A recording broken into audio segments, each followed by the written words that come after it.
Hi there, Kerry from the Soap Coach here, just giving you a quick demo on how to use the templates that you've purchased from me. So when you purchase your templates, you will end up with a PDF download which looks something like this. The pictures may vary depending on what you've purchased. And here in the middle there are a couple of links. The first one will be a link directly to your templates, and the second one is a link to this video showing you how to use them. You don't need a paid Canva account for this, you just need a free version. So if you haven't already purchased, if you haven't already created a Canva account, then you can do that at canva.com. And once you've done that, you can then click on the link and it will take you through to your templates. So you can go straight through to use template and it will open it up for you in your Canva account. And these are yours to work on. You don't need to copy them or do anything else at all. They're yours to save, change as much as you want to, reuse as much as you want to. So this is what you get when you first look in. You'll see all 6 are on the same screen. If you want to do Control and minus, it will make your page smaller and you'll be able to get a little bit of a better view. As I say, these are the monochrome ones, but there will be all different varieties available. And then Control plus will make it bigger again. So we'll just pick one of these to work on for the moment, and you can change various details on all of them at the same time as I'll show you. So we'll go for this one at the top because it's the simplest. You'll see I've got rulers along the top here and down the side. If you haven't got those showing, pop across to File and then go to View Settings and then go to Show Rulers and Guides. And the reason for that is you need to be working between just past 6 and 12.5 or thereabouts to make sure that your text will all show on the front of your soap and that you've got enough overlap at either side to allow for different thicknesses of soap. So how do we change this? So this text at the moment is all in Diskit Mono. It's a free font on Canva. You may or may not like it. It may not match your brand at all. So you can just change the font to whichever you like. So if you just pop your mouse in there, click over to the font types here, and it will give you all sorts of options. You might have a brand font already, in which case go ahead and use that. If not, then you can choose any of those which do not have one of these little crowns next to, because the crowns are for the Pro version only. So let's say we'll try Alice. Let's have a look at that. That's quite a nice design. If I go to here, down at the bottom where it says Change All, I can change all of the text in all of these templates at the same time, which is amazing. So we can just do Change All, and it will change the font for you, so you don't have to go back and do them all manually. Okay, so it just keeps everything looking the same. Then you could change any of the wording that you wanted to. Now, obviously the fragrance or scent will change. Pop your mouse in there. We could just go for geranium and orange, for example. Oops. That's a bit wide, so I'm going to move that down. Pop that like that and see what that looks like. Quite like that.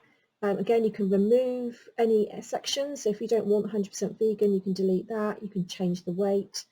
And over here, you've got the ingredients. Now I've just popped some basic ingredients in there to show you how you can fit it all in.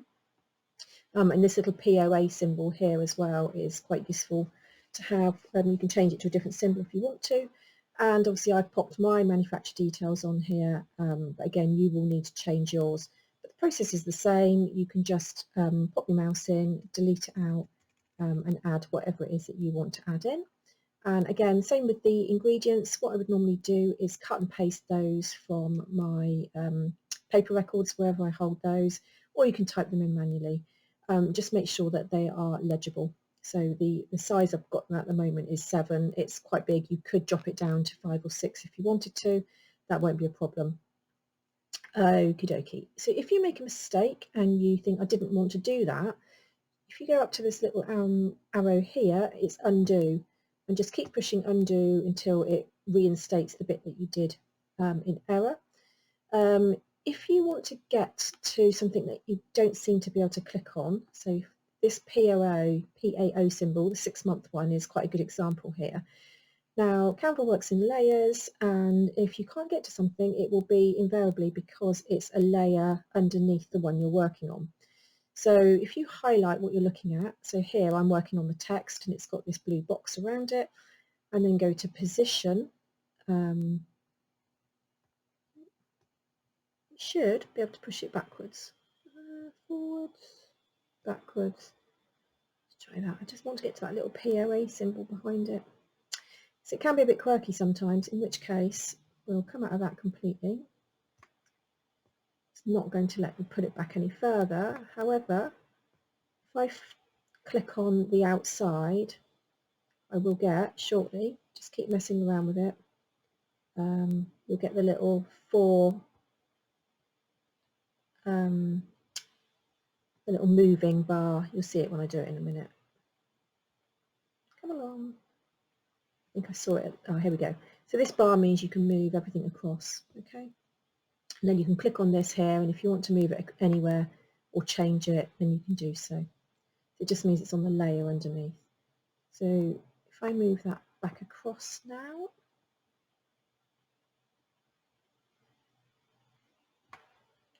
come along. I do find Canva can be a little bit of a pain sometimes, but it's a free tool at the end of the day, so you can't complain too much. Okie dokie. So that's a quick introduction on how to change the text in there, how to change the font, etc. And let's say you want to pop your logo in here instead of what I've written here, or you could change it to your own name. You can actually just remove that completely, go to Elements, and then if you, I've got it here already, my frame circle, but if you put in circle frame, it will put a photo frame in for you. So you can see that you can get frames in all sorts of shapes and sizes here, but we want this one, so it puts it in the middle. I'm just going to move it across, and it's far too big at the moment. It will go over the outside of my my design, so I need to keep it inside the 6. Now for this particular design, that's probably in the wrong place really, so what I'm going to do is change this so that my wording is slightly more narrow. This is quite a good example of showing you how you can move things around. So I'm going to move that down,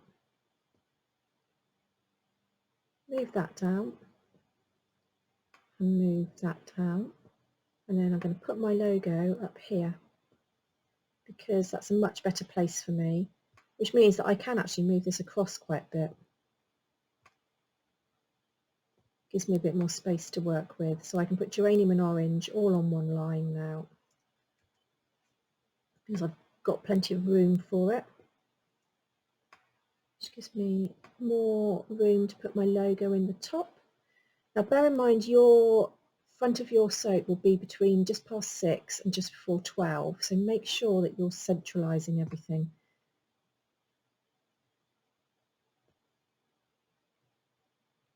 Geranium and orange, let's put that there, so that's about there. Move that across. Okie dokie, I'm quite happy with that. So if I put it all in the middle of my, you get a little line down the middle. You see that red dotted line? You can see that it's all centralised. And then in here, I'm going to pop my logo.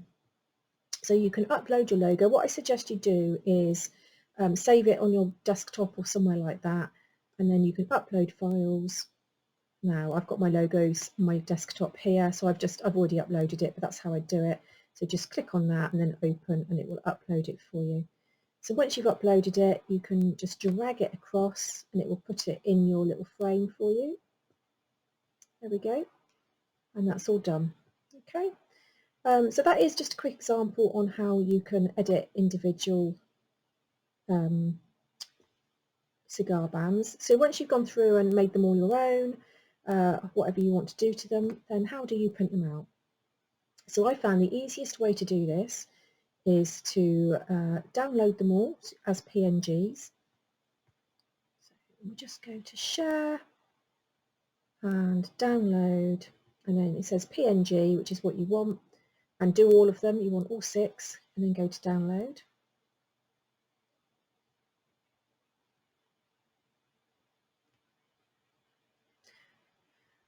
And then once it's done that, we can upload them all again. Now they will all go into a zip file, and you'll need to open that zip file before you can use it. So to do that, you need to go to your downloads. You'll see this here, so click on it and then go to extract all, and it will already save it for you. So just go to extract, and that's it. It's now in a file that we can use here. So close that bit down, close it down again, and then we're going to go to home. I'm going to create a new document. Now I've designed all these for you to be able to print them on an A4 document, which makes life much easier for everybody. So just open a new A4 document.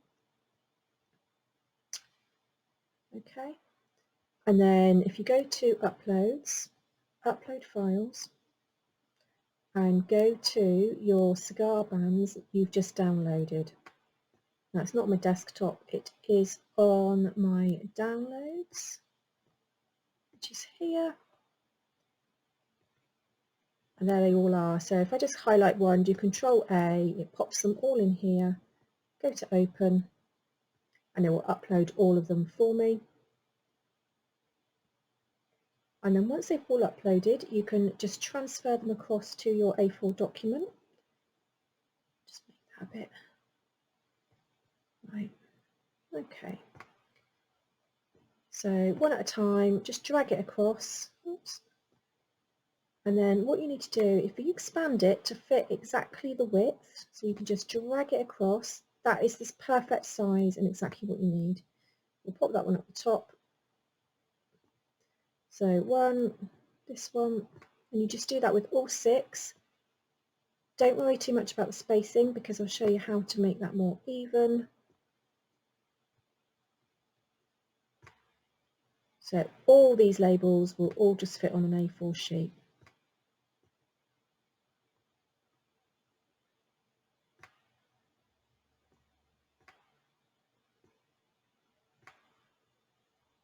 Oops. 2 more to go.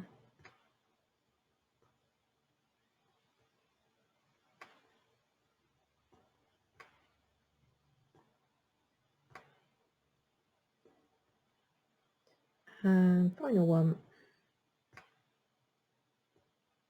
That doesn't, I appreciate it doesn't fit at the moment. Do not worry, we'll get it to fit in a moment. Just as long as you've got them all spanning the width. Then put your mouse on the outside and control, well for me because I haven't got a mouse, I've got a laptop, just highlight all of it and then go to position, and then you want to space evenly vertically, and it will do all of that for you, she says. We need to make sure it's all on the page, don't we?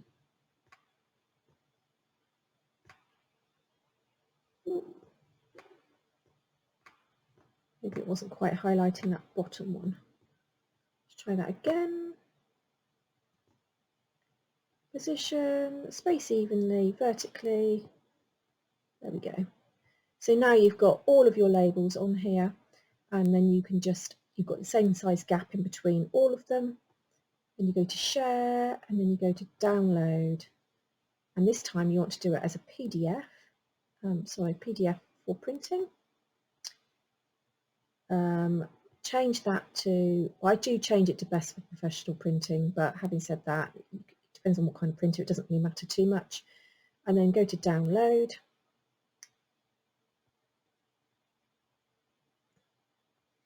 And then you will have your PDF print to be able to just print to your own printer. So for this, I'll show you how I do it.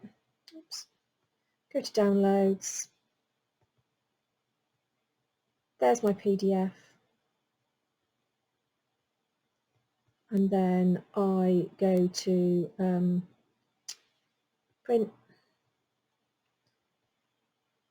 I print in colour even though it's black and white for this one, just because I don't know what you've bought. You might have bought one which has got colour on it. It will be on portrait already. Go to more settings, because you need to change it to fit to printable area. So make sure you click fit to printable area and that you've got the right size paper, and then go to print, and that's it, you're all done. You can just cut them with a guillotine, or a Stanley knife, whichever suits you best, and you're good to go. I hope that all made sense.